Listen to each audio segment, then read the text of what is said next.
Hi, I'm Jet here at Kippert's. Today I'm going to show you how to use the quick attachment on the front of a skid steer loader or tractor. The great part about these skid steer attachments on the front, they're quick, they're easy, they're no hassle. I love them.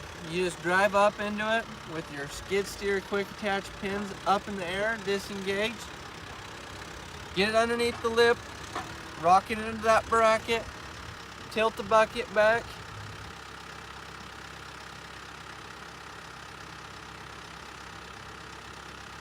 push down your quick attach pin, whammo bammo, you're ready to go. Come see me here at Kippert's for any of your tractor or trailer needs. We'll make sure you leave with something that's going to match your lifestyle.